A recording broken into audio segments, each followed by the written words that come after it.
C'est désormais officiel, Esteban Ocon ne continuera pas l'aventure avec Alpine. Le pilote français quittera l'écurie à la fin de cette saison 2024. Ça a été annoncé ce lundi matin. Salut tout le monde, j'espère que vous allez bien, j'espère que vous êtes en forme. Très heureux aujourd'hui de vous retrouver pour une nouvelle analyse. Voilà, on va parler bien sûr d'Esteban Ocon, on va parler d'Alpine. On va essayer d'à peu près tout faire dans cette vidéo. On va parler bien entendu des raisons de ce départ d'Esteban Ocon. On va également parler des perspectives d'avenir pour le pilote français, pour Ocon. Sans oublier également de parler des perspectives d'avenir d'Alpine. Et pour terminer, eh bien, je vous donnerai mon avis sur cette situation. Ne perdons pas plus de temps, j'ai beaucoup de choses à vous dire aujourd'hui. C'est parti.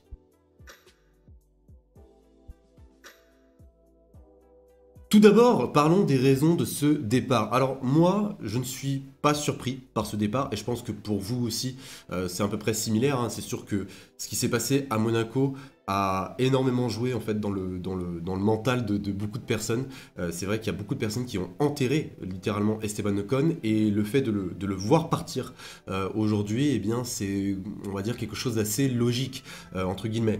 Moi, je préfère le dire, et je le redis encore une fois, je ne me suis pas exprimé sur ce qui s'est passé la semaine dernière vis-à-vis d'Esteban Ocon.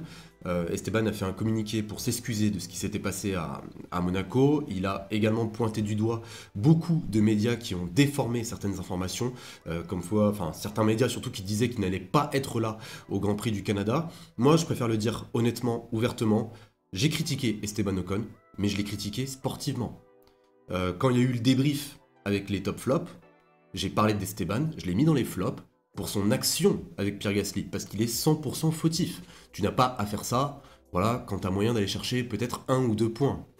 Non, ce n'est pas quelque chose qui se fait. Il faut que le pilote respecte les consignes d'équipe. Donc voilà, j'en ai parlé sportivement, et comme la plupart d'entre vous, également dans les commentaires de la vidéo. Là où vous avez le plus jugé Esteban Ocon, c'est sur ses performances sportives. Là où vous avez le plus critiqué Esteban Ocon, c'est sur son comportement en piste.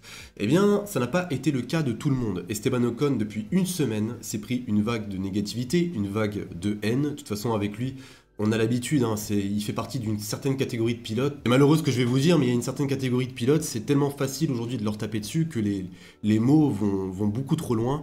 Je pense à Esteban, je pense à Sergio Pérez, je pense également à Lance Stroll. Donc ça m'a énormément attristé ce qui s'est passé vis-à-vis de Esteban, et ce qui m'a encore le plus attristé, c'est notamment la réaction d'Alpine, puisqu'il n'y en a eu strictement aucune en fait. Ok, il a fait une erreur, ok, Bruno Famin a peut-être agi sous le coup de l'émotion, ce que je trouve assez quand même bizarre pour un homme ayant autant d'expérience que Bruno Famin, mais de là à ne pas le protéger au moins vis-à-vis des médias et à régler cette affaire en interne, j'avoue que je n'ai pas tellement apprécié.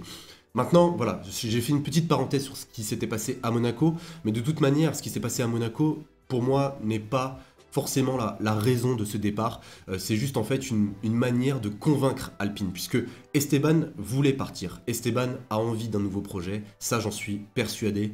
Ça faisait maintenant 5 ans qu'il était chez Alpine, 5 ans qu'il attend une bonne voiture, 5 ans que cela ne fonctionne pas. Donc le choix venait d'Esteban, selon moi. Ça n'a pas été confirmé, mais pour moi le choix venait d'Esteban. Et ce qui a permis également à Alpine d'être convaincu de laisser partir Esteban, eh bien c'est exactement ce qui s'est passé à Monaco. C'est pour cela que je suis d'ailleurs revenu sur cet épisode. Maintenant, quelles sont les perspectives d'avenir pour Esteban Ocon? Alors, je vois plusieurs écuries qui rentrent en ligne de mire. Bon, déjà il y a un intérêt de Haas, ça on le sait. Bon, il y a certaines rumeurs qui ressortent, hein. Il y a Haas bien entendu, un intérêt de Haas qui pourrait nous donner un line-up Oliver Biermann, Esteban Ocon pour la saison 2025. Il y a également un intérêt de la part de Williams. Voilà, Williams, il leur manque un pilote. Je ne pense pas qu'ils vont prolonger Logan Sargent, après tout dépendra de la fin de saison du pilote américain, mais il pourrait signer avec Williams. On a également une piste un petit peu plus probable, après tout dépendra de l'avenir de Carlos Sainz. Si Carlos Sainz décide de ne pas signer chez Stake / Audi, eh bien ça pourrait laisser une porte grande ouverte pour Esteban Ocon, pour une arrivée d'Esteban Ocon. Tout peut se passer, voilà, et bien sûr on n'oublie pas également la piste de Mercedes, hein, puisque peu importe ce qu'on peut dire, Esteban reste lié contractuellement à Mercedes. Il a un pied dans la maison Mercedes, donc pourquoi pas une arrivée aux côtés de George Russell. Donc il pourrait être un choix, même si bien sûr la piste de Antonelli reste forcément la plus logique en ce moment. Bon, après on verra ce qui se passera, mais il aura quand même plusieurs portes de sortie. Moi, personnellement, si j'étais à sa place, j'essaierais de tout faire pour aller chercher Mercedes. Après, on verra ce qui se passera pour lui à la fin de cette saison. En tout cas, je pense que la décision devrait arriver forcément.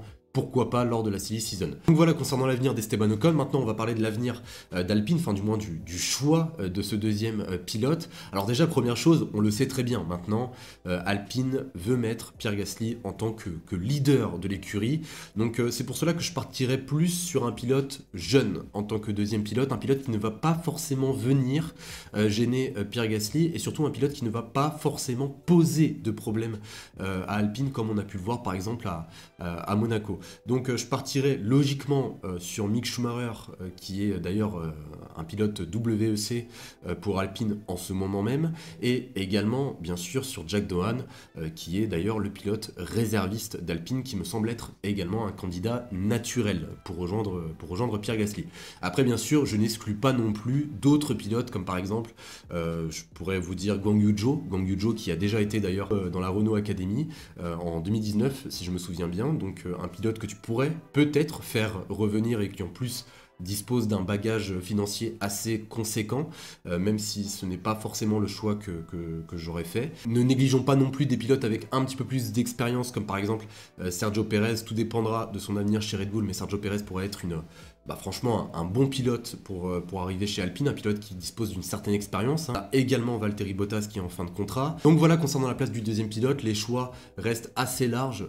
Bien sûr, en toute objectivité et en toute logique, je partirai logiquement sur Jack Doohan ou sur Mick Schumacher. Donc je vais terminer maintenant cette vidéo en vous donnant très brièvement mon avis concernant Esteban et Alpine, ce que j'en pense très brièvement, et j'attendrai bien sûr le vôtre dans les commentaires. Déjà, vis-à-vis d'Esteban Ocon, je pense que c'est une très bonne chose. Il était maintenant dans l'écurie depuis 5 ans, il n'y avait pas forcément d'évolution visible, donc à un moment donné, quand ça marche pas, faut partir. Voilà, faut partir. J'espère juste pour lui qu'il réussira à trouver une équipe qui lui permettra de trouver également un certain équilibre pour lui, d'être plutôt performant. Après, je m'en fais pas tellement pour lui, je sais qu'il saura probablement rebondir. Aujourd'hui, il a 27 ans, c'est un pilote qui reste extrêmement rapide. Peu importe ce qu'on peut entendre, peu importe ce qu'on peut nous dire. Certes, par moments, il est beaucoup trop agressif, mais c'est un pilote qui est talentueux. C'est un pilote qui est extrêmement talentueux et c'est un pilote surtout victorieux. Et avoir une victoire sur un contrat, ça peut faire toute la différence et ça peut forcément te mettre en haut de la liste de certaines écuries qui veulent recruter un pilote performant. Donc aujourd'hui, il a 27 ans, il a une victoire au compteur, il a encore de longues années devant lui, donc j'imagine qu'il réussira à retomber sur ses pieds. Je pense que c'est une bonne chose, il fallait partir à un moment donné. Et même je pense que ce qui s'est passé à Monaco a peut-être créé une cassure qui n'aurait pas été réparable à l'avenir en cas de prolongation. Donc c'est une bonne chose pour Esteban Ocon. Et vis-à-vis d'Alpine, maintenant, j'imagine également que c'est une bonne décision, même si je suis un petit peu plus mitigé, puisque moi, si j'étais à la place de Bruno Famin, j'aurais essayé de tout faire pour prolonger Esteban Ocon. Je suis totalement honnête avec vous. Mais en même temps, c'est une bonne chose de le laisser partir. Aujourd'hui, Alpine veut mettre Pierre Gasly en tant que leader de l'écurie. Donc prolonger Esteban Ocon, si tu as envie de mettre Pierre Gasly en tant que leader, n'aurait pas forcément été la meilleure chose à faire. Donc c'est pour cela aussi que je comprends la décision d'Alpine de laisser partir Esteban Ocon. Donc voilà, concernant mon avis, je pense que c'est une bonne chose pour les deux parties. Après voilà, vous me direz bien sûr ce que vous en pensez. Maintenant, ce que je conseille vivement à Alpine jusqu'à la fin de cette saison 2024, puisque oui, Esteban restera bien entendu chez Alpine jusqu'à la fin de cette saison, c'est d'essayer de retrouver un certain équilibre dans l'écurie, ne pas forcément avantager tel ou tel pilote. Bien sûr, on attend la fin de cette saison. Esteban est toujours avec Alpine jusqu'à la fin de cette saison. Essayez de retrouver un certain équilibre au niveau des pilotes et se concentrer, s'il vous plaît, concentrez-vous sur la monoplace, concentrez-vous sur les départs, les arrivées. Il y a même un certain gros nom là qu'on a annoncé, je vous en parlerai dans quelques jours, mais un très gros nom qui devrait faire son apparition chez Alpine l'année prochaine. On en reparlera bien sûr. S'il vous plaît, concentrez-vous sur l'écurie en interne, concentrez-vous sur la monoplace, concentrez-vous sur la 1.524, puisque vous pouvez rapporter qui vous voulez dans le deuxième baquet. Si la monoplace n'est pas performante, cela ne servira strictement à rien. Donc voilà, concentrez-vous sur la monoplace, concentrez-vous sur la nouvelle réglementation 2026 qui arrive à grands pas, et de toute façon, Alpine a le temps pour choisir ce deuxième pilote. On en a terminé concernant cette vidéo, n'oubliez pas de me dire ce que vous en avez pensé dans les commentaires, donnez-moi vos avis concernant tous les points que j'ai abordés. Sur ce, j'espère que vous avez aimé, si c'est le cas, n'oubliez pas de liker, de vous abonner si ce n'est pas déjà fait. On se retrouve très vite pour une nouvelle vidéo, salut!